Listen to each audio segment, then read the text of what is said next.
Angka stunting di Kabupaten Talaut meningkat. Sekretaris Daerah Kabupaten Talaut pimpin rapat evaluasi tim percepatan penanggulangan stunting di Talaut. Meningkatnya angka stunting di Kabupaten Talaut membuat Sekretaris Daerah Yohanis Kamagi, yang juga selaku Ketua Tim Percepatan Penanggulangan Stunting Kabupaten Talaut, menggelar rapat evaluasi bersama sejumlah perangkat daerah yang digelar di Aula Bapelitbang Kabupaten Talaut.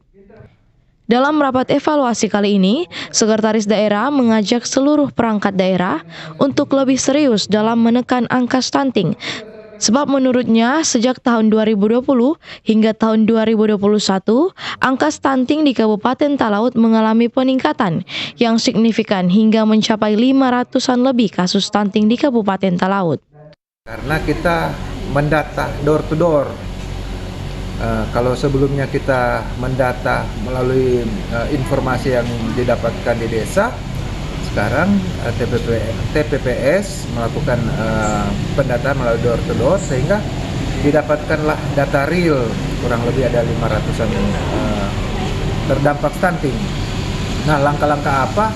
Ada 8 rencana aksi yang kami lakukan yang melibatkan seluruh perangkat daerah, di mana perangkat daerah tadi sudah memaparkan masing-masing program kegiatan baik di APBD perubahan maupun di rencana APBD hidup tahun 2023. Diharapkan lewat rapat kerja seperti ini kita dapat memetakan dengan baik persoalan stunting yang ada di Kabupaten Kepulauan Talaut dan kita dapat segera melakukan tindakan-tindakan dalam area 8 rencana aksi penanggulangan stunting di Kabupaten Kepulauan Talaut.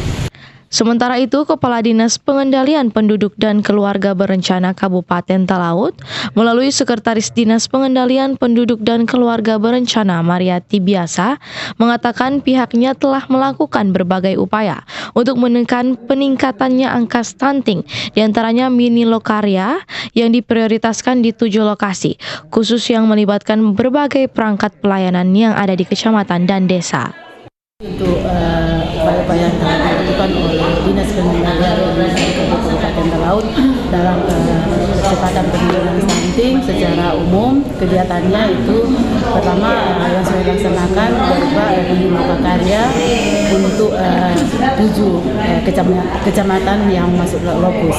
Jadi 7 kecamatan di mana dalam mini lokarya itu terundang semua desa yang ada di lokus ini, 7 kecamatan. Kemudian di situ juga dilakukan tim pendampingan kepada tim pendamping keluarga, di mana tim pendamping keluarga ini di dalamnya ada unsur PKK, kemudian kader kesehatan dengan kader-kader. Keduanya berharap dengan digelarnya rapat evaluasi bersama perangkat daerah kali ini, seluruh perangkat daerah yang ada di lingkup pemerintah daerah Kabupaten Talaut secepatnya mengambil langkah serta upaya demi menekan angka stunting di Kabupaten Talaut. Alfred Tumanung melaporkan untuk Kawanwa TV.